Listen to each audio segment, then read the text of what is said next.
Jadi tidak ada hubungannya sebenarnya. Cuma kita mau menjadi orang menjual akhir tahun itu banyak kemungkinannya. Ya biasanya itu kita punya produk yang selama ini belum laku misalkan. Harus segera diobral. Ngobralnya tepatnya enaknya akhir tahun misalkan. Maka tidak masalah. Akhirnya kita membuat obral beli satu bonus satu misalkan. Atau biar laris akhir tahun ini diskon 20% atau 50%. Maka itu juga tidak masalah. Karena itu tidak ada hubungannya secara langsung dengan hari raya Natal. Meskipun pergantian tahun identik dengan tahun baru, perayaan tahun baru. Tapi ketika kita menjual dan tidak dalam rangka memperingati itu, maka hukum asalnya pun juga tidak masalah. A'udzu billahi minasy syaithanir rajim. Bismillahirrahmanirrahim. Assalamualaikum warahmatullahi wabarakatuh. Innal hamdalillah nahmaduhu wa nasta'inuhu wa nastaghfiruh. Wa na'udzu billahi min syururi anfusina wa min sayyiati a'malina. May yahdihillahu fala mudilla lahu wa may yudlilhu fala hadiya lahu. Wa asyhadu an la ilaha illallah wahdahu la syarika lahu wa asyhadu anna Muhammadan 'abduhu wa rasuluh. Qala Allah ta'ala fi kitabihil karim, ya ayyuhalladzina amanu taqullaha haqqa tuqatih wa la tamutunna illa wa antum muslimun. Amma ba'd, fa in asdaqal kalami kalamullah wa khairal huda huda Muhammadin sallallahu alaihi wasallam wa syarral umuri muhdatsatuha wa kullu muhdatsatin bid'ah wa kullu bid'atin dhalalah. Ikhwani fiddin rahimani wa rahimakumullah. Marilah kita memanjatkan puja dan puji syukur kita kehadirat Allah Subhanahu wa taala atas segala limpahan nikmat, karunia serta hidayahnya kepada kita semuanya, sehingga di malam hari ini kita dipertemukan oleh Allah Subhanahu wa taala dalam satu niat, dalam satu tujuan, yaitu untuk thalabul ilmi, untuk belajar ilmu agama, untuk mengetahui tentang hukum-hukum di dalam agama Islam, baik itu yang halal ataupun yang haram. Tentu mempelajari yang halal agar kita bisa mengambilnya, dan kita mempelajari apa yang diharamkan agar kita tidak jatuh ke dalamnya. Kemudian yang kedua, kita sampaikan salawat serta salam kepada junjungan Nabi kita yang mulia, Nabi Muhammad sallallahu alaihi wasallam, sebagai qudwah kita, sebagai pembimbing kita yang telah mengajarkan kepada kita segala sesuatu yang bisa mendekatkan diri kita kepada surganya Allah Subhanahu wa taala, dan juga memperingatkan kita dari segala sesuatu yang bisa menjerumuskan kita ke dalam api neraka. Kaum muslimin, para jamaah yang dirahmati oleh Allah Subhanahu wa taala, insyaallah pada kesempatan kita di malam hari ini, yaitu pembahasan tentang peringatan Natal dan juga tahun baru, yang mana secara umum lebih mengkhususkan pada sisi muamalahnya, meskipun pada sisi akidahnya, dari sisi ibadah kita semuanya mengetahui bahwasanya hari raya Natal itu bukanlah hari raya kaum muslimin, orang-orang Nasrani, orang-orang non-muslim, yang mana mereka memperingati hari kelahiran dari Yesus, yang meskipun mereka sendiri juga ya berselisih pendapat kapan tepatnya hari lahir dari Yesus atau Nabi Isa alaihissalam. Namun mereka yang menetapkan satu hari untuk mereka rayakan. Ya, secara umum juga hampir sama dengan kaum muslimin yang sebenarnya juga berselisih kapan Nabi SAW lahir. Namun ada menyatakan 12 Rabiul Awal untuk memperingatinya. Sehingga dari sisi peringatannya itu sendiri itu merupakan suatu bentuk tasyabuh, yaitu penyerupaan kepada orang-orang Nasrani. Sedangkan Rasulullah SAW sudah memperingatkan, man tasyabbaha biqaumin fahuwa minhum. Barang siapa yang menyerupai suatu kaum, maka dia termasuk dari kaum tersebut. Nah, hari raya pada asalnya ya suatu hari yang dirayakan setiap tahun oleh manusia dari agama manapun, di mana setiap agama memiliki hari raya. Dan dahulu Nabi SAW sebagaimana diceritakan oleh Anas bin Malik radhiyallahu anhu, beliau pernah berkata, li ahlil jahiliyati yauman fi kulli sanah yal'abuna fihima. Di mana orang-orang jahiliyah dahulu memiliki 2 hari raya, di mana pada 2 hari raya ini mereka bersenang-senang, bermain-main di dalamnya. Falamma qadiman nabiyyu sallallahu alaihi wasallam al-Madinata, maka tatkala Rasulullah sallallahu alaihi wasallam datang ke kota Madinah, yaitu hijrah dari kota Mekah ke kota Madinah, dan menjumpai ada hari raya tersebut, maka Rasulullah sallallahu alaihi wasallam berkata kepada ahli Madinah, kana lakum yauman tal'abuna fihima. Kalian dulu memiliki 2 hari raya di mana kalian bersenang-senang, di mana kalian itu bermain-main dan merayakannya. Wa qad abdalakumullahu bihima khairan minhuma. Dan sungguh Allah Subhanahu wa taala telah menggantikan untuk kalian 2 hari raya yang lebih baik daripada 2 hari yang kalian rayakan, yaitu Yaumal Fitri wa Yaumal Adha. 2 hari raya yang dimiliki kaum muslimin itu hanya 2, yang sifatnya hari raya tahunan, yaitu hari Idul Fitri dan hari raya Idul Adha. Adapun yang hari raya pekanan adalah hari Jumat. Nah, ini hari raya yang sepatutnya kita bersenang-senang dan meyakini bahwasanya bersenang-senang di dalamnya itu merupakan suatu ibadah. Itu merupakan suatu yang diperintahkan oleh Allah Subhanahu wa taala, yang disyariatkan. Maka ini adalah 2 hari raya Idul Fitri dan hari raya Idul Adha, yang mana kita bersenang-senang khususnya dalam rangka beribadah. Tapi kalau secara umum bersenang-senang ya kapan saja boleh, momen apapun juga diperbolehkan. Nah, maka di sini Rasulullah sudah menggantikan 2 hari raya.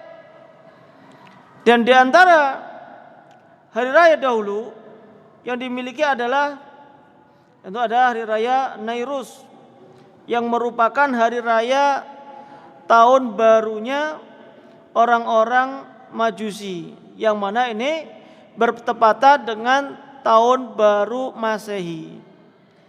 Jadi di samping ada hari raya Natal tadi, ada juga Nairus.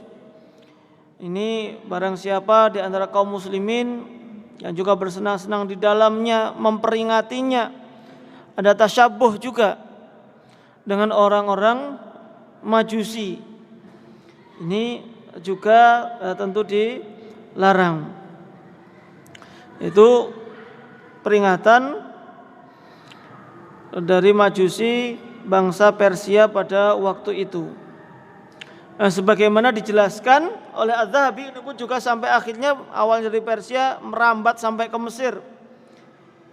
Imam Az-Zahabi mengatakan, fa'aman Nairus, adapun Nairus, fa inna ahla Misr yubalighuna fi amalihi.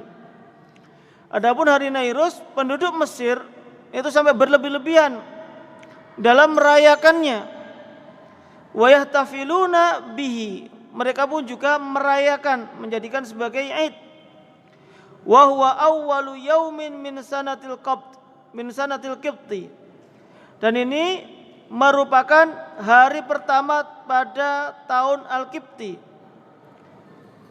Wa yatakhiduna dzalika 'idan, sehingga mereka pun juga menjadikan hari ini sebagai hari raya, yaitu suatu yang diperingati setiap tahun. Yatashabbahu bihimul muslimun, yang mana kemudian peringatan itu diikuti oleh orang-orang muslim. Ya memang terkadang kaum muslimin itu masih punya sifat latah. Kalau latah hanya dalam kebaikan, dalam amal soleh tidak masalah. Tapi latahnya di sini yang diikuti adalah orang-orang kafir, para penyembah berhala, para penyembah api, para penyembah Yesus dan yang lainnya. Itu semua yang diikuti. Entah dengan alasan mereka katanya lebih modern lah, mereka tidak ketinggalan zaman lah. Tapi selama itu merupakan bagian dari agama kita, maka kita dilarang untuk mengikuti mereka, dilarang untuk bersenang-senang dengan perayaan mereka, yang mana mereka menjadikan perayaan itu adalah suatu ibadah tadi. Nah, ini berkaitan dengan bersenang-senang tadi. Nah, dari sini menunjukkan juga bahwasanya ketika datang hari raya Natal misalkan, tahun baru, maka kita tidak boleh ikut-ikutan dengan mereka, karena itu bagian dari agama mereka. Bahkan kita mengucapkan selamat hari raya Natal itu pun juga tidak diperbolehkan, apalagi sampai ikut-ikutan. Kenapa? Banyak alasan kenapa kita tidak diperbolehkan ikut-ikutan dalam perayaan hari raya Natal ataupun tahun baru. Yang pertama, karena hari raya tersebut merupakan hari raya bukan kaum muslimin, sedangkan tiap agama itu sudah memiliki hari raya tersendiri. Rasulullah SAW bersabda, "Inna likulli qaumin idan wa hadza iduna." Setiap kaum itu memiliki id, memiliki hari raya.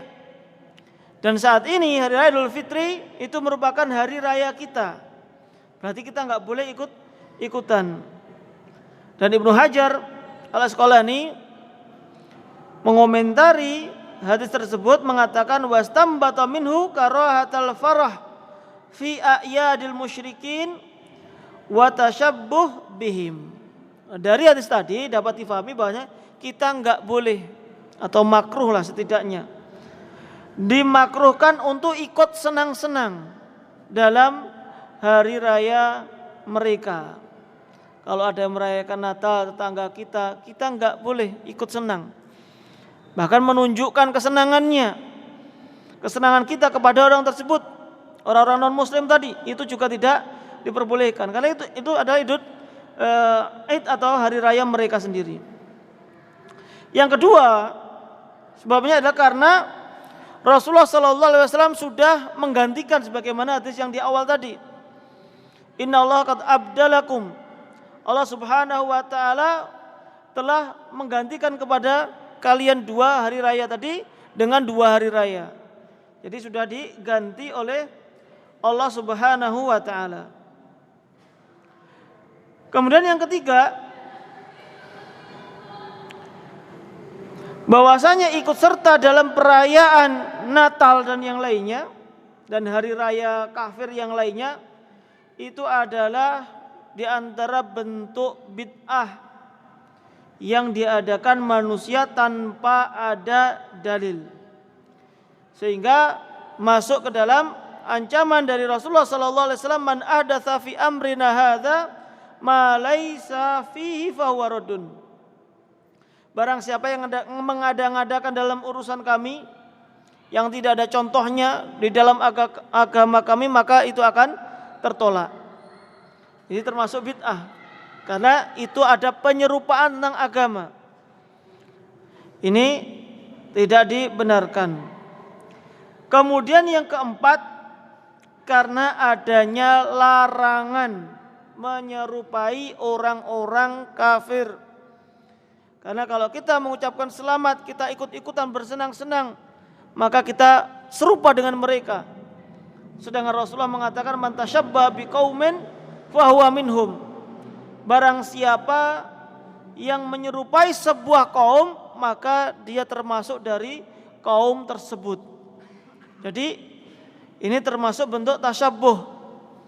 Apalagi kalau sampai kaum muslimin berpakaian seperti pakaiannya orang-orang kafir, seperti Sinterklas, maka itu juga termasuk dari bentuk tasyabbuh kepada mereka.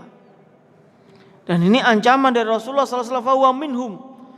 Berarti dia termasuk mereka, bukan termasuk dari golongannya Rasulullah SAW.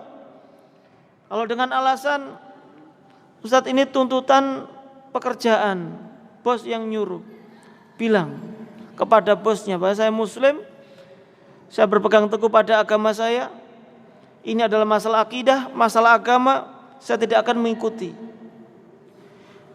Kalau tetap dipaksa, misalkan ya sudah ada dua pilihan, mau pakai atau mau keluar, maka kita harus mempertahankan akidah kita, harus mempertahankan keyakinan kita. Tapi kalau kita mungkin masih merasa ragu-ragu atau justru kita ingin menunjukkan ketegaran kita tanpa harus keluar, maka undang-undang kita pun juga melindungi. Kita bisa melaporkan, kok saya tiba-tiba dipecat tanpa ada alasan alasan yang, apalagi ini pakaian yang bukan pakaian kerja. Ini sebenarnya bukan pakaian kerja, tidak ada hubungannya dengan pekerjaan secara khusus. Tapi kalau tidak bisa seperti itu, ya sudah, berarti itu bukan tempat yang baik. Kalau kita hanya ingin mendapatkan sekian rupiah, ratus ribu atau beberapa juta, namun kita mengorbankan akidah, maka tidak akan ada keberkahan dari Allah Subhanahu wa taala.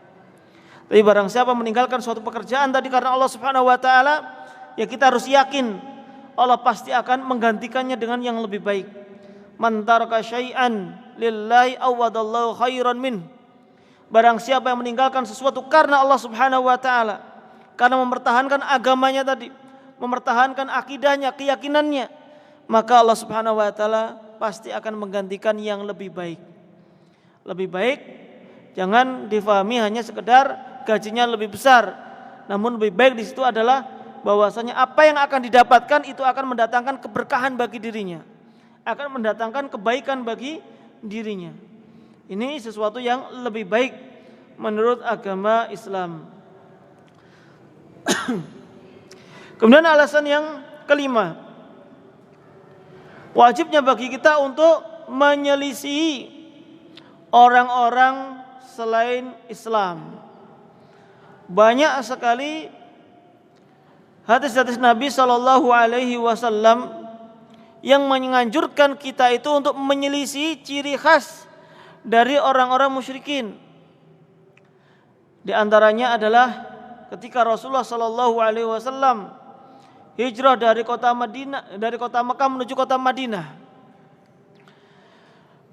lalu didapati bahwasanya orang-orang Yahudi pada waktu itu memiliki puasa Asyura, sehingga Rasulullah SAW ketika sebelumnya juga sudah biasa puasa Asyura. Kalau Rasulullah sendiri sudah biasa puasa Asyura ketika berada di kota Mekah, namun ketika itu wajib bagi beliau. Namun ketika hijrah kemudian ada puasa Ramadan, maka hukumnya menjadi sunnah, yang menjadi wajib hanya puasa Ramadan saja. Lalu akhirnya ketika menjalankan itu adalah ibadah sunnah, orang-orang Yahudi pun mengatakan, ini kan hari raya kita juga biasa puasa, Nabi Muhammad kok ikut-ikutan. Akhirnya Rasulullah SAW ya karena memang ini syariat, tetap ingin mempertahankan Asyuranya, tapi untuk menyelisih orang Yahudi, maka Rasulullah SAW memerintahkan atau berazam tahun depannya beliau akan puasa juga tanggal 9. Puasanya tanggal 9 ini adalah dalam rangka menyelisihi orang-orang Yahudi. Sehingga dari sini dapat kita pahami bahwasanya kita dilarang menyerupai mereka. Begitu pula dengan adanya larangan puasa di hari Sabtu. Karena di hari Sabtu inilah yang juga merupakan hari raya Yahudi. Kita dilarang mengkhususkannya. Ini agar kita menyelisihi mereka. Dan juga Rasulullah SAW melarang kaum muslimin untuk mencukur jenggotnya dalam rangka apa? Menyelisih orang-orang Yahudi dan juga orang-orang musyrikin atau juga orang-orang Majusi. Khaliful Yahud, selisihilah orang-orang Yahudi dan juga orang-orang musyrikin. Haful liha, maka biarkanlah jenggotmu tumbuh, jangan dipotong. Itu dalam rangka menyelisih orang-orang Yahudi. Ustaz, sekarang orang-orang Yahudi kalau kita lihat di televisi, mereka jenggotan semuanya, tebel-tebel. Bahkan di sini nggak ada yang bisa mengalahkan tebelnya jenggot orang-orang Yahudi. Ya berarti kita potong aja Ustaz, biar nggak sama dengan orang-orang Yahudi. Gitu ya. Jadi kita dipotong aja. Ya jawabannya tidak, karena asalnya memelihara jenggot atau membiarkan jenggot itu termasuk min sunanil fitrah, termasuk sunnah-sunnah fitrah. Dahulu orang-orang Yahudi mereka tidak menjalankan sunanul fitrah ini, sunnah-sunnah fitrah, sehingga dahulu mereka memangkasnya. Sehingga syariat memerintahkan kaum muslimin ketika menyelisih mereka dengan membiarkan jenggot. Lalu ketika sekarang orang-orang Yahudi memanjangkan jenggot, entah niatnya apa, namun secara praktek itu sudah sesuai dengan fitrah. Mereka sudah kembali ke dalam fitrahnya untuk memelihara jenggot. Ketika mereka sudah kembali kepada fitrah, sudah kembali kepada kebenaran, maka kita jangan menyelisih mereka. Berarti kalau kita memangkas jenggot kita, pertama kita menyelisih fitrah. Yang kedua menyelisih perintah dari Rasulullah SAW. Berarti tetap tidak diperbolehkan untuk memangkas jenggot kita. Nah, dari hadis tadi kita dapati bahwasanya kita dilarang untuk sama. Artinya kita diperintahkan untuk menyelisih mereka, apalagi kalau itu menjadi kekhususan bagi mereka. Tasyabuh di sini kekhususan mereka. Artinya mereka melakukan itu karena keyakinan mereka di dalam agama mereka. Jadi karena adanya apa? Keyakinan tadi. Entah itu untuk karena ibadahnya atau karena itu diperintahkan oleh agama. Tapi kalau sesuatu yang diciptakan dibuat oleh orang kafir, enggak ada hubungannya dengan agama, maka boleh-boleh saja kita menyontoh, kita meniru. Contoh misalkan mereka ya punya banyak produk elektronik, itu milik mereka. Ketika kita memiliki barang tersebut, akhirnya kan sama. Mereka punya HP canggih, kita juga beli dari mereka bahkan. Berarti kita sama. Tapi ini enggak masalah karena itu enggak ada hubungannya dengan agama, bukan ciri khas mereka. Atau mereka misalkan beli atau memproduksi pakaian. Pakaian ini tidak ada hubungannya dengan keagamaan mereka, enggak ada. Katakanlah misalkan jas misalkan, itu bukan karena keagamaan mereka. Meskipun mungkin yang pertama kali membuat adalah orang-orang Nasrani misalkan. Maka apakah kita mengenakannya karena tasyabuh dengan mereka? Tidak. Karena mereka mengenakannya itu, memakainya pun bukan karena ibadah. Tapi ya karena ya mungkin itu lebih rapi, itu lebih formal dan yang lainnya, seperti pakai hem, baju hem misalkan, ataupun kemeja, ya tidak masalah. Karena mereka bukan karena keyakinan agamanya. Tapi kalau mereka menggunakan pakaian yang memang dikhususkan untuk ibadah, entah itu ke gereja atau ke kuil ataupun yang lainnya, dipakai hanya untuk beribadah, maka kita dilarang untuk memakainya. Itu berarti tasyabuh, seperti pakainya Sinterklas misalkan. Ya mereka memakai itu karena ada keyakinan Natalnya. Maka kita pun dilarang untuk memakai pakaian tersebut. Ini kita dilarang untuk menyamai mereka, justru kita diperintahkan atau wajib bagi kita untuk menyelisih mereka, khususnya dalam masalah ibadah tadi. Kemudian ikut serta dalam ibadah mereka, dalam hari raya mereka, itu di antara bentuk loyalitas kepada mereka. Tidak ada baroahnya, tidak ada berlepas dirinya. Sedangkan Allah Subhanahu wa taala dalam surat Al-Mumtahanah ayat yang pertama berfirman, ya ayyuhalladzina amanu la tattakhidhu aduwwi wa aduwwakum awliya tulquna ilaihim bil mawaddah. Wahai orang-orang yang beriman, janganlah kalian menjadikan musuhku dan musuh kalian itu sebagai wali, aulia. Apa itu wali? Wali itu banyak tafsirannya. Dalam bahasa Arab sendiri, penafsiran dari makna wali atau aulia itu banyak. Ya bisa sebagai seorang pemimpin bisa. Sebagai teman akrab itu juga bisa. Sebagai orang yang kita loyal kepada dirinya itu juga bisa. Jadi wali itu tidak hanya sekedar maknanya itu pemimpin, tidak, tapi umum. La tattakhidul yahuda wan nasara auliya ba'dhum auliya'u ba'd, dalam Maidah 51. Janganlah kalian menjadikan orang-orang Yahudi dan Nasrani sebagai wali kalian. Ini wali di sini bisa teman akrab, bisa sebagai pemimpin. Semua makna itu, semua tafsiran itu semuanya tidak bertentangan, saling mendukung satu dengan yang lainnya, sehingga tidak bisa menyalahkan. Ini adalah bentuk dari wala, loyalitas kepada mereka. Yang seharusnya kita membenci, yang seharusnya kita berlepas diri, tidak ikut-ikutan ibadah mereka. Berarti kalau kita ikut-ikutan ibadah mereka, mereka mau Natalan, kita malah menyiapkan tempatnya, sebagian malah menjaga gerejanya, maka itu bukan bentuk dari toleransi. Karena bentuk dari toleransi kita adalah membiarkan mereka beribadah, kita tidak mengganggu. Itu bentuk dari toleransi. Membiarkan mereka beribadah selama mereka memang bukan orang Nasrani yang kita musuhi, bukan yang ahli al-harb, bukan yang harus diperangi, maka kita membiarkan mereka beribadah sesuai dengan keyakinan mereka masing-masing. Lakum dinukum waliyadin. Bagi mereka, bagi kalian agama kalian, bagi kami adalah agama kami. Itu namanya toleransi.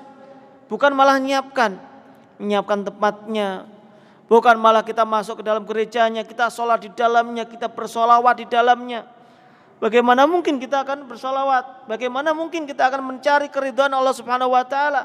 Sedangkan di tempat itu Allah Subhanahu wa taala dihinakan. Di tempat itu mereka menyekutukan Allah Subhanahu wa taala. Tidak mungkin datang keberkahan di tempat tersebut. Kok kita yang muslim malah ke sana? Ya meskipun secara umum asalnya boleh kita masuk, sekedar masuk boleh. Tanpa ada unsur ibadah, tanpa ada unsur pengagungan terhadap Tuhan-Tuhan mereka, tidak masalah.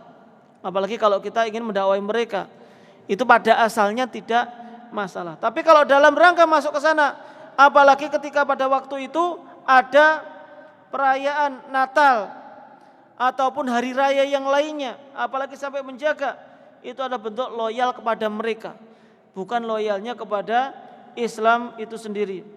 Dan itu tentu dilarang oleh syariat. Dan juga alasan yang ketujuh,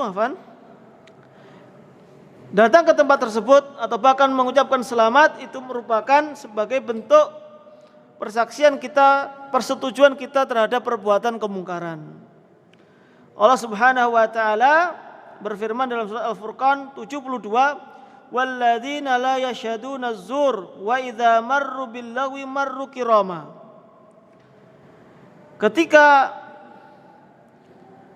Allah Subhanahu wa taala dalam surah Al-Furqan ini menyebutkan di antara sifat-sifat ibadur rahman, di antara sifat-sifat hamba Allah Subhanahu wa taala yang benar-benar hamba Allah yang sejati, mereka itu adalah yang tidak suka la yasyadun nazur, tidak ikut menyaksikan, tidak ikut melihat suatu perbuatan kemungkaran, tidak ingin bergabung di tempat-tempat yang di situ ada kemungkaran di dalamnya, ada perbuatan maksiat di dalamnya.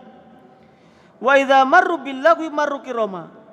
Ibadur Rahman apabila melewati suatu perkumpulan cuma main-main saja, senda gurau yang tidak ada manfaatnya, apalagi berbuat maksiat, hanya lewat aja, lewat dengan cepat. Dan di dalam riwayat yang lainnya, atau Al-Qurtubi meriwayatkan atau menafsirkan ayat tersebut, diriwayatkan bahwasanya Abdullah bin Abbas radhiyallahu anhuma menafsirkan ayat tadi adalah a'yadul musyrikin. Ibadur Rahman kalau melihat ada peringatan, ada hari rayanya orang-orang musyrikin, ada hari raya yang non muslim, maka Ibadur Rahman akan lewat begitu saja. Artinya kalau memang lagi jalan kebetulan menjumpai di situ, maka tidak akan berhenti. Nah, tapi kalau orang yang malah berhenti, malah menyaksikan, malah ikut membantu, tidak ada sifat Ibadur Rahman di dalamnya. Ini kenapa kita tidak ikut-ikutan acara non-muslim tersebut. Kadang pertanyaan lebih repot lagi, gimana posisi kita kalau sebagai polisi misalkan. Kalau sebagai polisi kebetulan ditugaskan di gereja untuk menjaga pelaksanaan misa ataupun yang lainnya. Maka kalau dia sebagai polisi,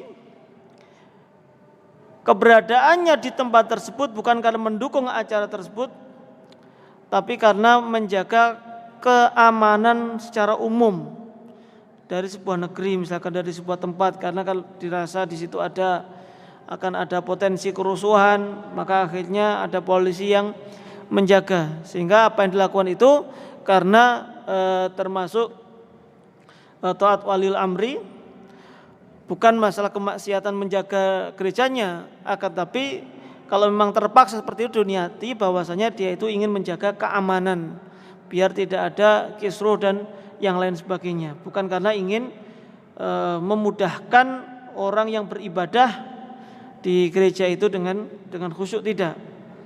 Karena itu memang ya berat ya bagi sebagian anggota polisi. Namun kalau bisa ke tempat yang lainnya atau hanya mengawasi jalan-jalan di perempatan misalkan meskipun momen Natal, maka itu insya Allah tidak masalah. Lalu kemudian berkaitan, tadi adalah berkaitan khususnya tentang masuknya ikut serta dan kaum muslimin dilarang untuk mengucapkan selamat hari Natal. Yang pertama dengan dalil-dalil yang itu semuanya tadi. Dan Ibnu Qayyim rahimahullahu taala mengatakan bahwasanya ini sudah merupakan ijma dari para ulama. Sebagaimana beliau sebutkan dalam kitab beliau Ahkam Ahli Zimmah, hukum-hukum seputar ahli zimmah. Ahli zimmah itu adalah orang-orang non-muslim yang mendapatkan jaminan keamanan yang tidak boleh diperangi. Itu kalau dilihat dari judulnya. Beliau mengatakan wa ammat tahni'atu bi sya'airil kufri al-mukhtassati bi faharamun bil ittifaq. Adapun mengucapkan selamat pada syiar-syiar kekufuran, hari raya kafir yang dikhususkan hari raya itu merupakan hari raya orang kafir, maka hukumnya haram. Hukumnya haram sesuai dengan kesepakatan para ulama. Mithlu an yuhanni'ahum bi'ayadihim wa saumihim. Contohnya adalah seperti mengucapkan selamat pada hari raya mereka atau pada puasa mereka. Selamat hari raya Natal, Itu kalau Kristen. Artinya mengucapkan itu termasuk dilarang. Seperti ucapan Idun Mubarakun alaik. Ini merupakan hari raya yang diberkahi untukmu. Atau di hari raya Natal ini semoga kita semuanya mendapatkan keberkahan dari Tuhan. Ini ya sama saja, membenarkan akidah mereka, membenarkan keyakinan mereka. Dan itu disepakati oleh para ulama akan keharamannya. Hanya saja ketika yang mengucapkan apakah kafir apa tidak. Beliau melanjutkan fahadza in salima qailuhu minal kufri. Perbuatan tersebut, ucapan tersebut, meskipun pelakunya yang mengucapkan selamat hari raya Natal, semoga berbahagia dan seterusnya, meskipun pelakunya itu selamat dari kekufuran, artinya pelakunya tidak dihukumi kafir. Hanya sekedar mengucapkan selamat hari raya Natal kok dihukumi kafir? Ya tidak. Fahuwa minal muharramat. Dia memang tidak jatuh ke dalam kekufuran, tapi setidaknya dia telah jatuh dalam perbuatan yang diharamkan. Wa huwa bimangzilati an yuhanni'ahu bisujudihi lis-salib. Karena dia sama saja kedudukannya itu dia mengucapkan selamat kepada orang yang sujud kepada salib. Badzalika a'dhamu itsman indallah. Bahkan itu merupakan dosa yang paling besar di sisi Allah Subhanahu wa taala. Wa syaddu maqtan min at-tahni'ati bi syurbil khamr. Bahkan itu ucapan yang lebih diingat lebih besar dosanya daripada orang yang mengucapkan selamat minum khamr. Orang minum khamr kok diucapkan selamat, jelas itu perbuatan dosa. Tapi kok ini ada orang yang sujud kepada selain Allah diucapkan selamat. Perbuatannya sama-sama dilarang. Minum khamr dilarang. Menyembah selain Allah jauh lebih dilarang lagi. Kenapa orang yang mengatakan selamat minum khamr itu saja dicela, sedangkan yang mengucapkan selamat hari Natal tidak dicela, padahal dosanya itu jauh lebih besar. Begitu pula dengan orang yang membunuh, nggak ada yang mengucapkan selamat, Anda sudah membunuh 3 orang misalkan, tidak diperbolehkan, tidak layak. Atau wa irtikabil farjil haram, atau orang yang berbuat zina, tidak pantas kita ucapkan selamat sudah zina sekian kali misalkan, tidak boleh, aib untuk mengucapkan selamat saja. Nah ini orang yang berbuat dosa yang paling besar, yaitu menyembah salib, menyembah Yesus, dan mereka menyatakan dirinya saja sudah kafir atau non muslim, bukan muslim, lalu kita mengucapkan selamat. Ya meskipun ada orang mengatakan ini kan mimbabi adah, di antara perkara yang termasuk kebiasaan, adat atau budaya, tidak ada hubungannya dengan agama. Sehingga ketika ini masalah adat, ketika ini masalah budaya, ya kita kembalikan kepada hukum asal. Bukankah di kaidah dikatakan al-adatu muhakkamah? Adat atau kebiasaan itu bisa dijadikan landasan hukum. Maka kita katakan bahwasanya dalilnya itu benar. Artinya hukum asal segala sesuatu itu boleh. Kebiasaan itu juga boleh. Tapi harus kita pahami bahwasanya kebiasaan yang diperbolehkan selama tidak bertentangan dengan syariat. Dan juga perlu diluruskan bahwasanya hari Natal itu bukan hanya sekedar kebiasaan suatu negeri, tapi itu kebiasaan orang kafir dalam ibadah mereka. Kok kita menganggap itu suatu kebiasaan, suatu budaya, sementara orang kafir sendiri, sementara orang Nasrani sendiri menganggap itu adalah suatu bentuk mendekatkan diri mereka kepada Tuhan mereka. Ya ini kan alasan-alasan yang hanya sekedar dibuat oleh sebagian dari kaum muslimin, sehingga tetap hukumnya dari situ dilarang. Dan lalu kemudian para jamaah dirahmati oleh Allah Subhanahu wa taala, berkaitan dengan muamalah. Bagaimana dari sisi muamalahnya, dari sisi bisnisnya dengan orang kafir khususnya di hari raya Natal ini ataupun tahun baru. Maka yang pertama harus kita pahami bahwasanya hukum asal bermuamalah dengan orang kafir hukumnya adalah boleh. Hukum asalnya adalah boleh. Sebagaimana dalil-dalil juga sangat banyak, kita tidak dilarang untuk bermusuhan dengan orang-orang kafir. Bahkan Nabi SAW sebagaimana diceritakan oleh Aisyah radhiyallahu anha, beliau berkata, anna Rasulullah SAW ishtara min Yahudiyyin ta'aman ila ajalin ma'lum. Bahwasanya Rasulullah SAW telah membeli makanan dari orang Yahudi dengan pembayaran tempo. Wartahana minhu dir'an min hadidin. Karena pembayarannya tempo, Rasulullah enggak mampu membayar dengan cash, maka Rasulullah SAW memberikan sebuah jaminan, yaitu pakaian besinya kepada orang Yahudi tersebut. Nah, di sini menunjukkan muamalah dengan orang Yahudi hukum asalnya boleh. Sebagaimana kita tidak bermuamalah dengan orang Yahudi juga boleh. Kita tidak bermuamalah, pokoknya saya kalau beli maunya ke yang muslim saja, enggak mau langsung berhubungan dengan orang kafir, orang Yahudi ataupun orang Kristen dan yang lainnya selama yang muslim ada. Ya boleh-boleh saja, dia memiliki prinsip seperti itu, tidak ada larangan juga dalam syariat.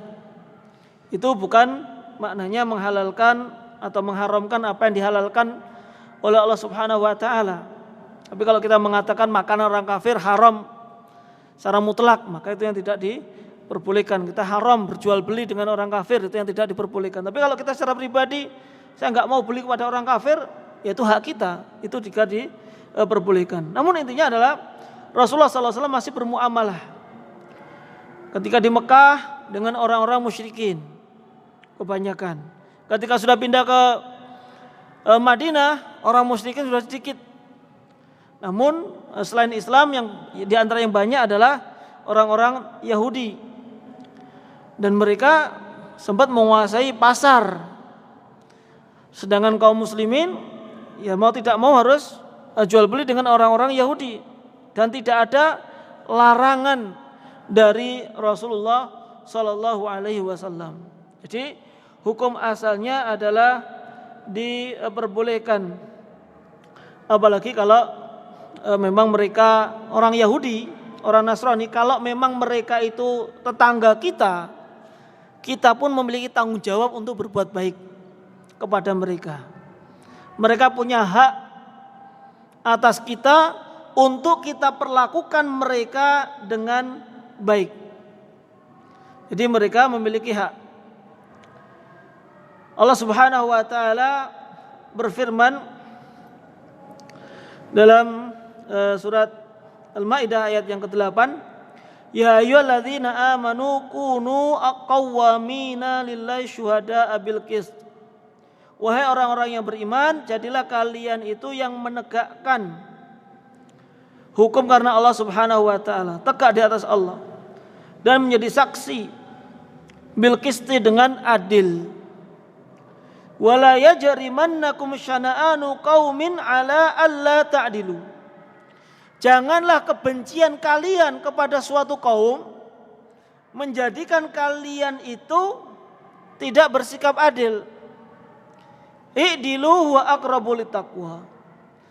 Maka berbuat adillah, karena adil itu akan itu lebih dekat kepada ketakwaan.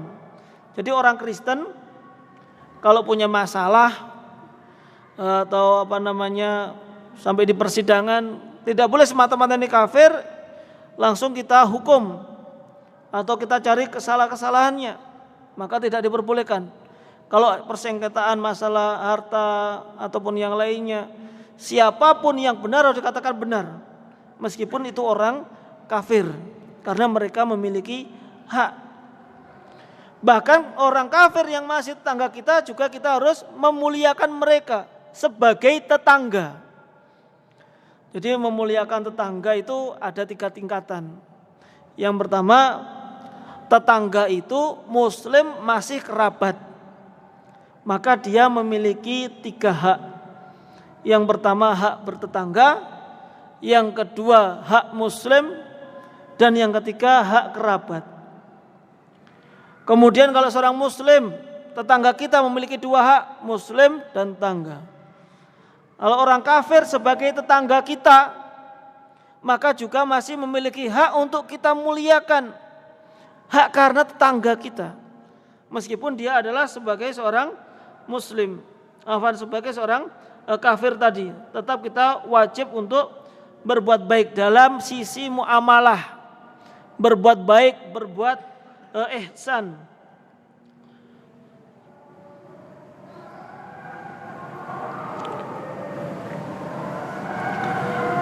Bahkan Nabi SAW pernah menceritakan, mazala Jibril yusini bil jari hatta dhanantu annahu sayuwarrithuhu. Jibril senantiasa mewasiatkan kepadaku untuk berbuat baik kepada tetangga, sampai aku mengira tetangga itu akan saling mewarisi.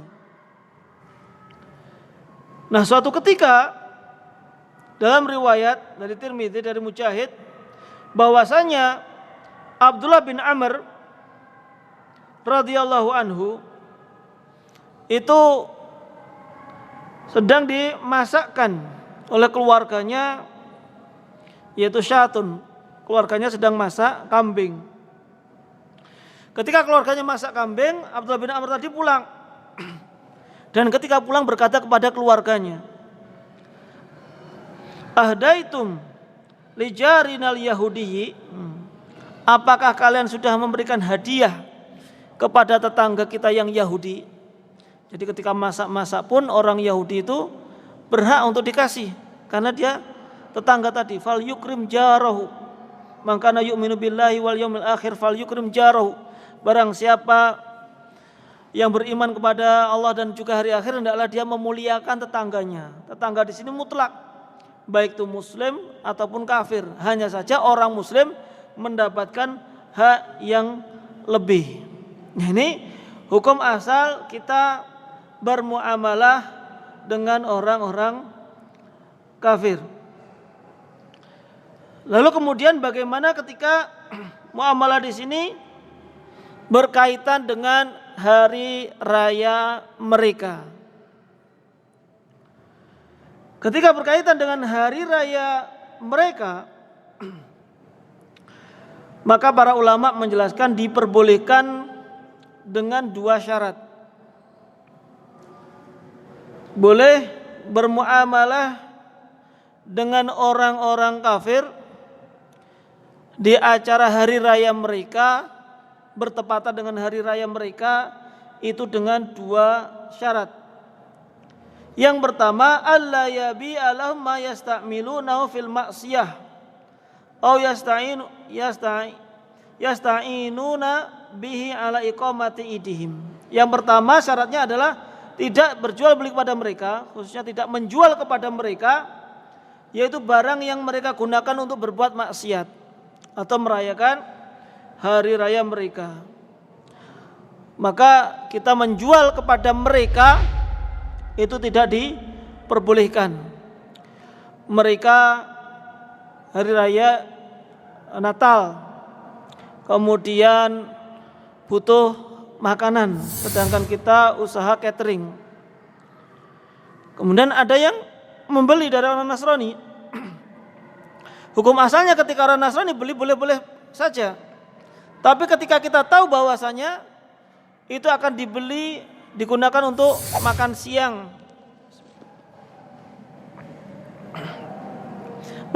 ketika Natalan, maka kita tidak diperbolehkan, karena akan digunakan tadi untuk berbuat maksiat. Kemudian syarat yang kedua, alla yabi'a lil muslimin ma yasta'inuna bihi ala tashabbuh bil kufar fi hadhil ayat.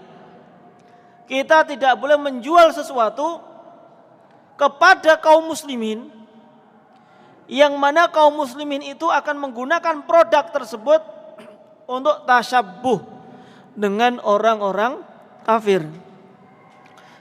Jadi yang membeli orang muslim, tapi orang muslim tersebut menggunakannya sebagai bentuk tasyabbuh.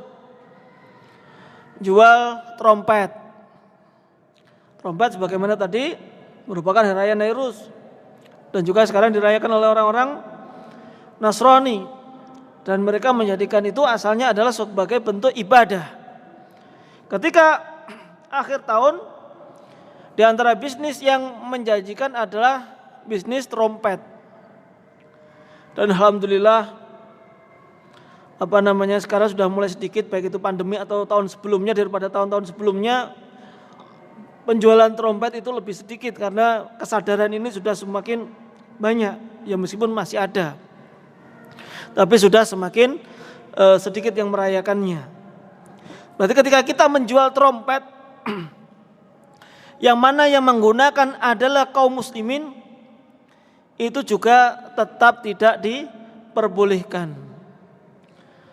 Atau kita menjual pakaian, ada orang yang menjahitkan kepada kita, tapi menjahitkannya untuk santer kelas, yang mau pakai adalah muslim tadi, maka itu juga tidak diperbolehkan karena sebagai bentuk tasyabuh tadi.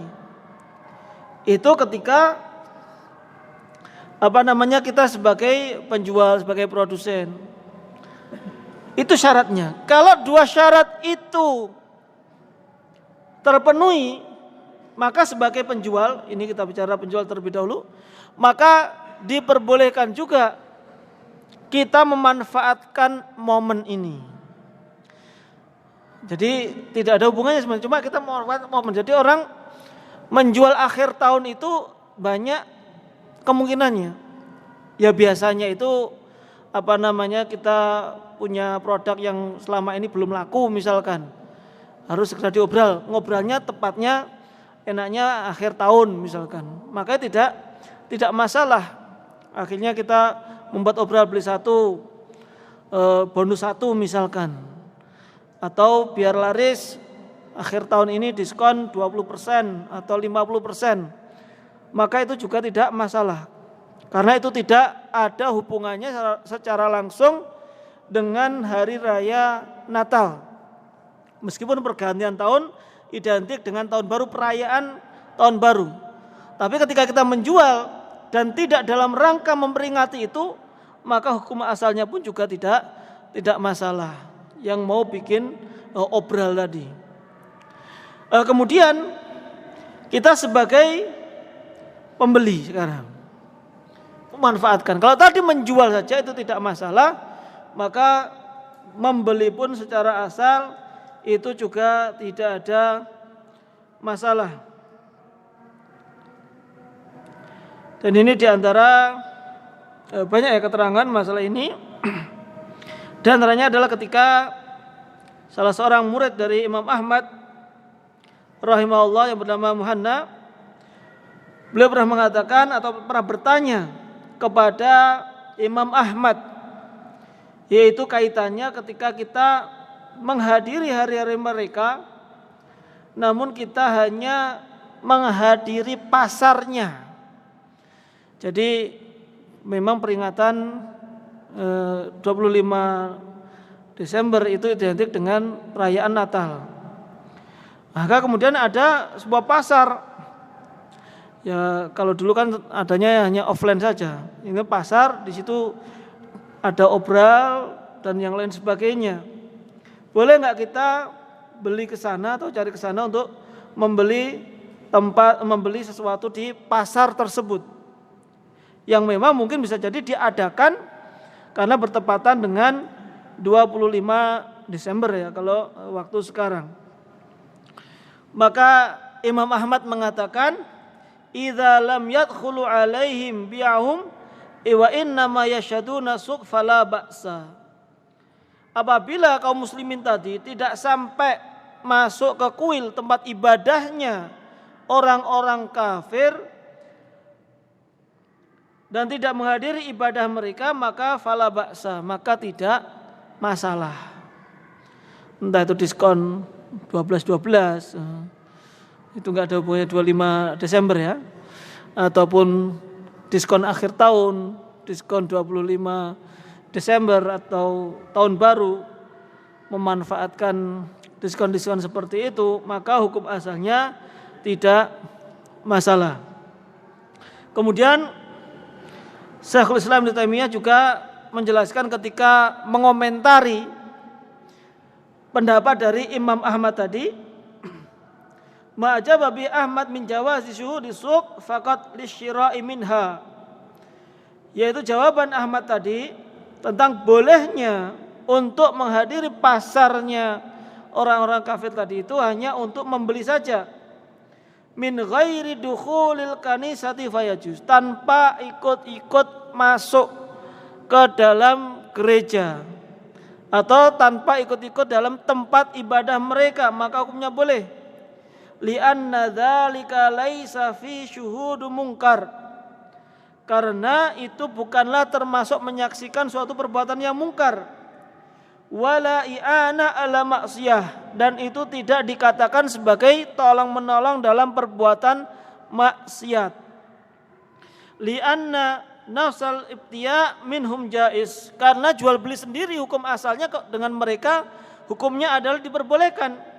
Wala i'ana fi alal maksiyah, sedangkan beli pada momen Natal itu bukan menolong mereka untuk beribadah di hari raya Natal. Jadi bisa dibedakan antara memanfaatkan momen yang ada dengan ikut serta dalam momen tersebut. Jadi sekarang momennya Natal, kita hanya memanfaatkan momen tersebut, maka ini bukan karena kita menolong mereka. Kita sebenarnya beli nggak beli, mereka tetap berhari raya. Artinya kita tidak mensukseskan sama sekali. Sebagaimana kita misalkan libur hari Ahad misalkan, memang mungkin orang kafir menjadikan hari Ahad sampai merubah menjadi hari Minggu misalkan untuk ibadah mereka. Lalu kemudian kita ikut-ikutan sekolahnya liburnya hari Ahad, maka ini tidak dikatakan tasyabuh pada mereka, karena ini juga sudah kita memanfaatkan momen ini. Karena ya sulit bagi kita, apalagi kalau kita masih kerjanya juga berhubungan dengan masyarakat umum, kalau kita tiba-tiba liburnya hari Jumat misalkan, ya kan repot, berkaitan dengan banyak pekerjaan kita. Ya kalau di Saudi ya alhamdulillah bisa, itu semua sudah dari pemerintah, liburnya hari Jumat. Dulu Jumat sama Kamis, sekarang Jumat sama Sabtu. Namun intinya Jumatnya itu diliburkan. Namun intinya adalah ya kalau memang mungkin nggak masalah. Tapi kalau seperti ini ketika kita memasukkan atau meliburkan hari Ahad, itu bukan karena tasyabuh tadi, karena momennya seperti itu. Atau ketika mengadakan kajian hanya hari Ahad saja, yang rutin misalkan, ini bukan karena tasyabuh dengan orang yang pergi ke gereja tiap hari Ahad. Ya karena kita ingin memanfaatkan momen tadi. Ya kebetulan memang liburnya hari itu. Nah, sehingga memanfaatkan momen itu berbeda dengan ta'awun alal itsmi wal udwan. Sedangkan ta'awun alal itsmi wal udwan ini dilarang. Wala ta'awanu alal itsmi wal udwan. Janganlah kalian itu tolong menolong dalam perbuatan dosa dan juga permusuhan. Nah, sehingga di sini insyaallah tidak masalah apabila seseorang entah itu sebagai pembeli ataupun penjual ketika memanfaatkan momen seperti ini. Cuma kalau jualan jangan di depan gereja, gitu aja. Kalau jualannya di depan gereja ya sama saja. Yang beli orang yang mau masuk ke dalam gereja. Tapi kalau secara umum yang beli pun juga kaum muslimin atau orang kafir yang tidak ada hubungannya dengan kegiatan, maka itu tidak masalah. Sebagaimana ketika kita beli, yang menjual ada orang kafir, orang non muslim yang memanfaatkan momen tersebut, maka hukumnya juga tidak masalah. Wallahu ta'ala alam. Mungkin itu yang dapat kita sampaikan di kesempatan kita malam hari ini. Kalau ada yang ditanyakan sebelum ditutup, kami persilahkan. Nah, silakan. Waalaikumsalam.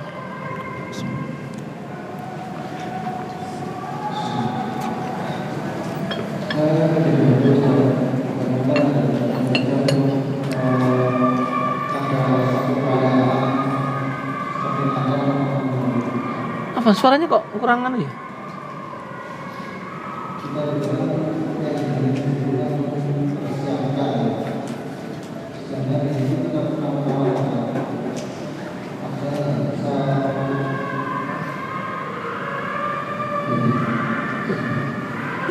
Diulangi.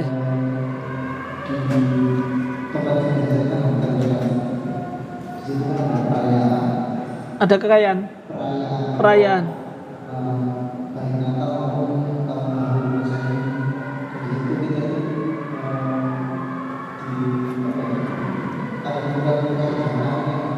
Ada apa?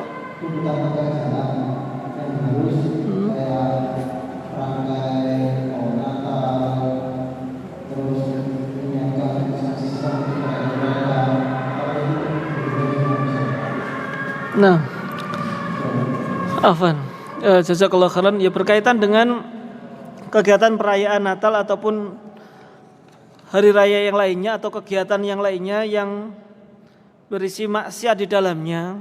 Bagaimana sikap kita ketika ya kita disuruh ikut bantu ya, misalkan menyiapkan sound systemnya atau merangkai bunganya. Ya kita jangan. Artinya itu jelas ada unsur ta'awunnya untuk mensukseskan acara maksiat tadi. Ya kita sampaikan ataupun dengan alasan yang lainnya. Diupayakan ya, entah izin, entah pas hari itu pengen cuti saja. Kalau tidak bisa menjelaskan, artinya kalau bisa menjelaskan ya alhamdulillah, maaf saya tidak keyakinan saya tidak boleh bantu acara tersebut. Tapi kalau acara yang lainnya yang sifatnya acara kantor atau pertemuan yang lainnya, saya siap. Bahkan mungkin saya siap menggantikan teman saya untuk sebagai pengganti sekarang. Maka itu lebih baik. Tapi kalau ikut-ikutan tadi merangkai bunganya atau menyiapkan sound systemnya, maka itu dikhawatirkan itu termasuk tolong menolong dalam perbuatan dosa tadi. Wallahu taala alam.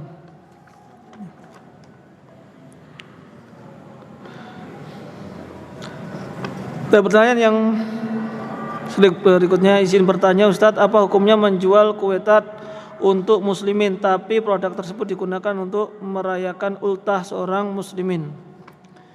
Jazakallahu khairan. Wa jazakallahu khairan atas pertanyaannya. Menjual kue untuk ulang tahun, kalau kita semuanya meyakini bahwasanya ulang tahun juga termasuk acara tasyabbuh terhadap orang-orang kafir, maka berarti kita juga tidak boleh ta'awun di dalamnya. Ketika ada pesanan makanan, pesanan kue untuk ulang tahun, maka itu ditolak. Menolak seperti itu bisa sejak awal kita sampaikan, di brosurnya pun tidak melayani untuk acara ulang tahun, itu juga diperbolehkan. Atau menolaknya, atau kalau tidak dicantumkan di brosur, setiap ada pesanan seperti itu, lebih baik kalau dia terus terang itu lebih baik, maaf kami tidak menerima acara untuk ulang tahun. Itu dengan tegas. Kalau tidak ada keberanian, ya memang yang lebih baik itu sebenarnya menyampaikan dengan jelas. Tapi kalau tidak ada keberanian untuk menyampaikan bahwasanya dirinya tidak menerima pesanan ulang tahun, maka bisa dengan cari alasan yang lainnya yang mana bisa diterima alasan tersebut sehingga kita tidak menerima pesanan. Ya bisa jadi dengan maaf sekarang masih ada pesanan yang lain sehingga tidak bisa menerima. Ya tentu jangan sampai berbohong. Pesanan yang lainnya itu kan macam-macam, entah pesanan cuma 1, 2, sebenarnya nggak sampai lembur.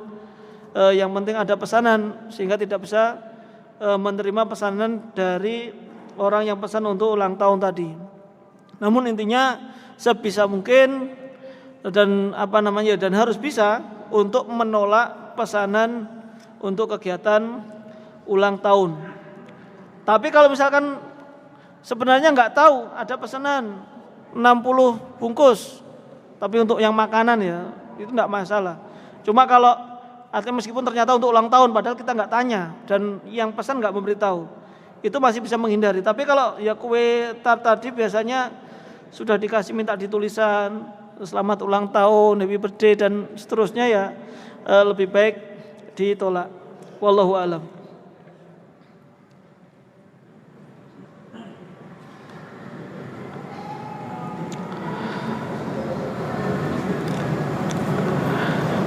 Assalamualaikum warahmatullahi wabarakatuh. Ustaz, bagaimana hukum ikut beli saham di bursa efek atau main saham? Jika boleh yang seperti apa? Ya memang secara umum ada asalnya saham itu diperbolehkan itu pada asalnya. Artinya kalau memang kita tahu dengan real perusahaannya itu apa dan nanti itu bergerak di bidang apa, yang halal apa yang haram. Kalau yang halal pasti boleh. Yang kedua kemudian nanti sistemnya pembagian hasil dari saham. Kalau saham khususnya itu adalah sebagai bentuk investasi sehingga nanti sistemnya dengan menggunakan mudharabah yang ada kemungkinan untung dan apabila rugi nanti ditanggung bersama, atau mendirikan saham untuk suatu perusahaan yang jelas, maka pada asalnya itu diperbolehkan. Adapun kalau sudah main kepada bursa efek saham, maka terkadang kita tidak mengetahui nanti di mana, bagaimana keuntungannya. Spekulasinya itu secara umum lebih tinggi, sehingga ketika spekulasinya itu sangat tinggi, itu yang terkadang menjadikan akad tersebut tidak dibenarkan. Maka lebih baik dihindari. Wallahu a'lam. Ini ada cerita ini, satu halaman penuh.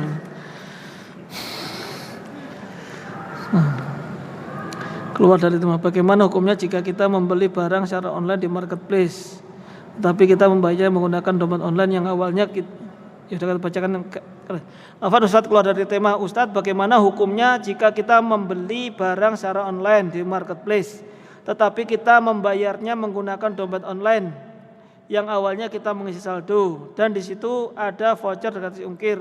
Jika kita membayar barang tersebut menggunakan ShopeePay misalkan, atau OVO, Dana dan seterusnya, maka voucher tersebut bisa kita gunakan dan bisa juga kita memilih untuk tidak menggunakannya. Apakah kita boleh untuk menggunakannya?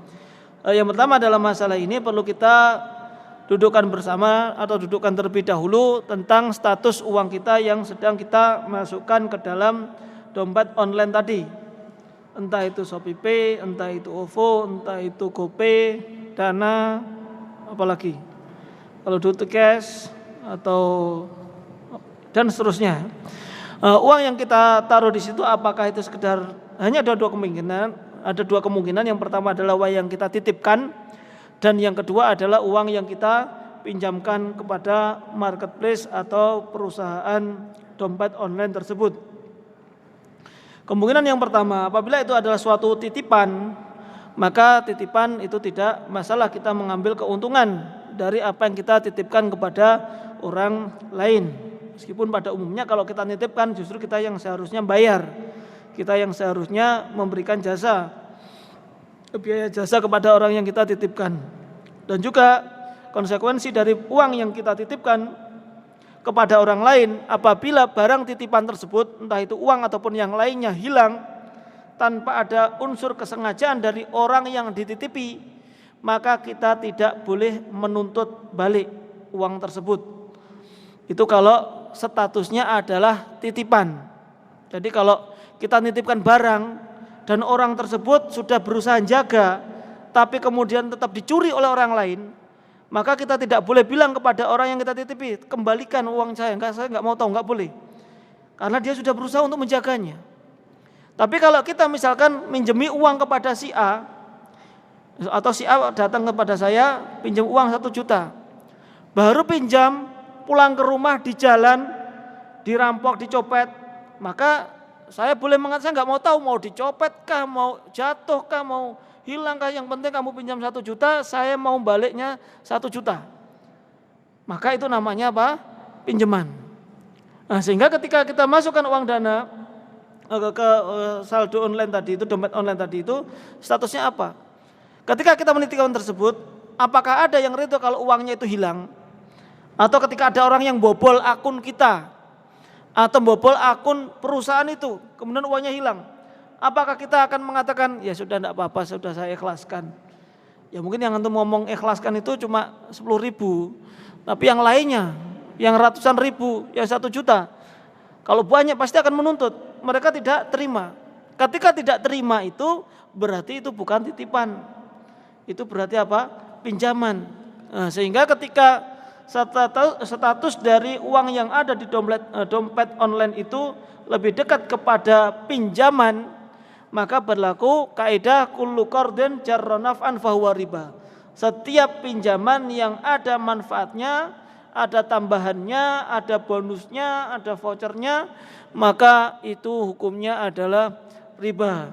Sehingga kalau kita menggunakannya sehingga mendapatkan gratis ongkir, cashback atau diskon, maka tidak diperbolehkan. Yang kedua, bagaimana hukumnya apabila kita membawa pesanan, misalkan pakaian dengan cara pre-order, untuk membuka pesanan pre-order. Jadi kita mengumpulkan orang-orang yang ingin memesan pakaian, lalu kita meminta sebagian uang dari harga barang, pelunasannya ketika barang tersebut telah sampai, apakah diperbolehkan?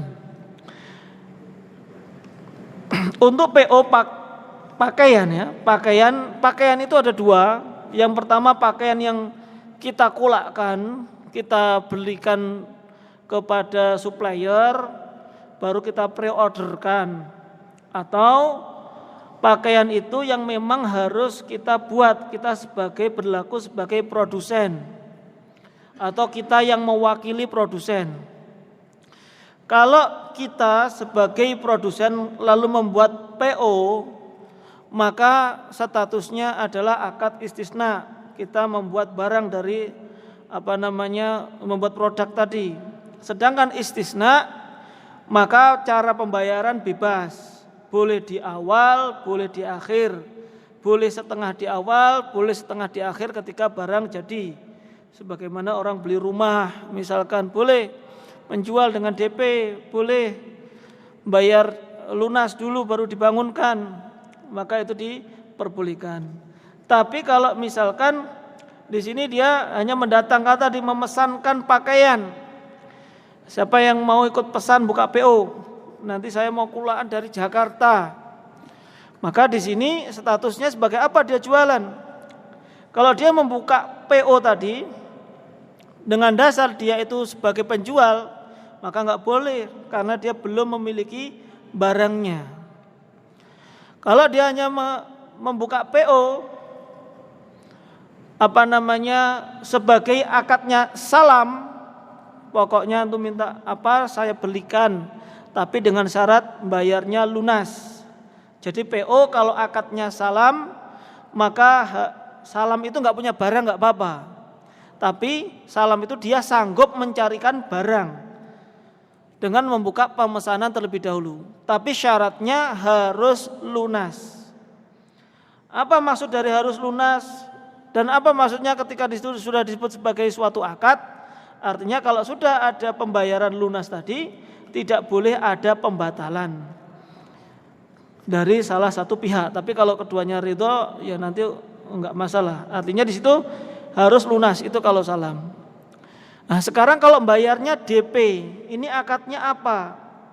Dia barangnya belum memiliki, akan tapi sudah minta. Nah status bayar DP ini apa?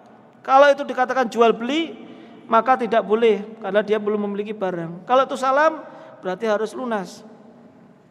Berarti di situ uangnya masih separuh, katakanlah masih terhutang, barangnya belum ada, berarti juga masih terhutang. Maka termasuk dalam bai'ul kali bil kali, larangan jual beli utang dengan utang. Lalu bagaimana solusinya? Kita nggak punya uang, kita belum tahu pembeli, belum tahu prospeknya, tapi pengen buka PO. PO di situ bukan akad, tapi cuma sekedar siapa yang minat. Nah, itu solusinya. Soalnya kalau pembeli seluruh bayar lunas itu kadang berat ya, nggak mau. Maunya DP. Berarti akadnya itu nggak usah bayar sekalian aja, nggak usah bayar. Tapi kita buka PO-nya, kira-kira siapa yang minat untuk beli pakaian, nanti saya datang dari Jakarta. Ini belum boleh ada akad. Kalaupun nyatet nama itu cuma nyatet nama, ngelis saja. Konsekuensinya karena tadi nggak ada akad, ketika yang nyatet nama itu sudah 20 orang, kita beli dari Jakarta 20 pakaian. Sudah datang ngabari sama 20 orang, ini barangnya sudah ready, silakan diambil. Karena tadi belum ada akad. Ada akad nanti ketika barangnya sudah datang tadi. Dari 20 yang pesan tadi, ternyata yang 5 orang afan, saya ternyata nggak jadi beli, saya ada kebutuhan. Maka saya yang buka PO tadi nggak boleh malu, kan saya kan sudah pesan, ini sudah saya belikan. Kamu berarti PHP misalkan. Ya mungkin PHP, tapi secara syar'i itu tidak dilarang. Karena tadi belum ada akad, nggak boleh kita maksa harus beli, nggak boleh.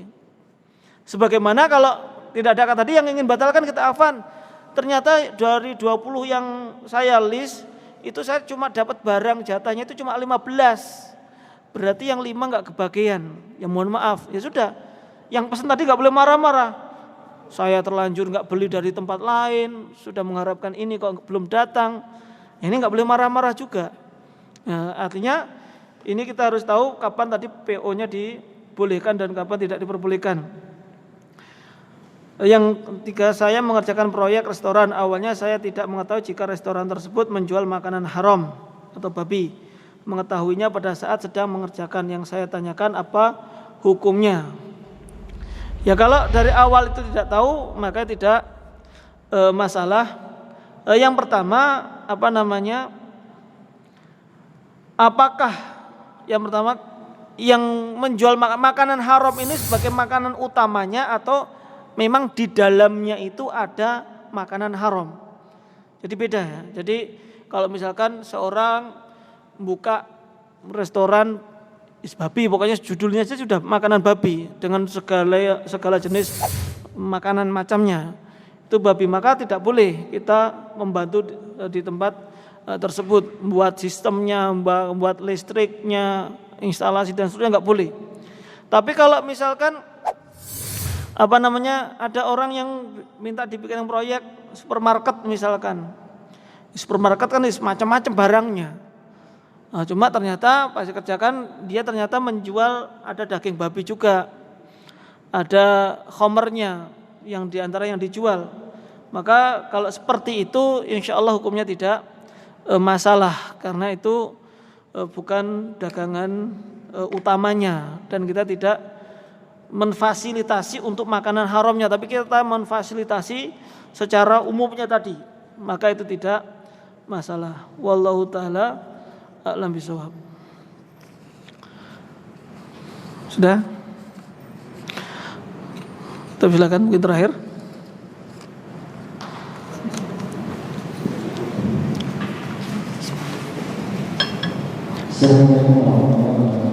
Waalaikumsalam. Mau menanyakan dosen saya instalasi listrik gelombang merah, tapi memangnya ternyata terus saya pulang dipakai sama sebenarnya untuk instalasi listrik untuk beli orang bagus. Itu gimana? Yang pertama tadi apa? Instalasi pameran. Pamer. Tapi namanya ternyata. Temanya. Yang depan sama instalasi listrik untuk wedding orang kafir. Kalau yang pertama listrik temanya hari Natal, maksudnya gimana? Menyiapkan dekorasinya atau memang itu untuk Natal? Tidak, cuma bertepatan bulan ini. Tema bulan ini kan dipakai pamerannya. hanya tanggal 25. Iya. Ya lebih baik dihindari. Kecuali kalau memang di toko secara umum, kemudian di situ nanti akhirnya listriknya secara umum, artinya tidak hanya untuk stand itu saja, tapi kemudian ada yang digunakan untuk Natalnya, insya Allah tidak masalah. Tapi kalau memang itu dikhususkan untuk seperti itu, ya jangan. Ya begitu pula dengan yang kedua tadi. Artinya kalau semuanya untuk kegiatan Natal, ya lebih baik dihindari. Karena itu jelas masuk ke dalam ta'awun 'alal itsmi wal udwan, tolong menolong dalam perbuatan dosa dan juga permusuhan. Nah,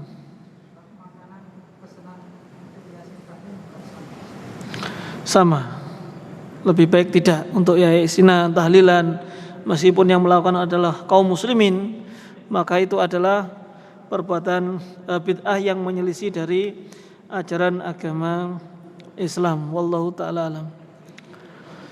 Mungkin itu yang dapat kita sampaikan di kesempatan malam hari ini. Semoga bermanfaat bagi kita semuanya. Subhanakallahumma bihamdik, asyhadu an la ilaha illa anta, astaghfiruka wa atubu ilaik. Assalamualaikum warahmatullahi wabarakatuh.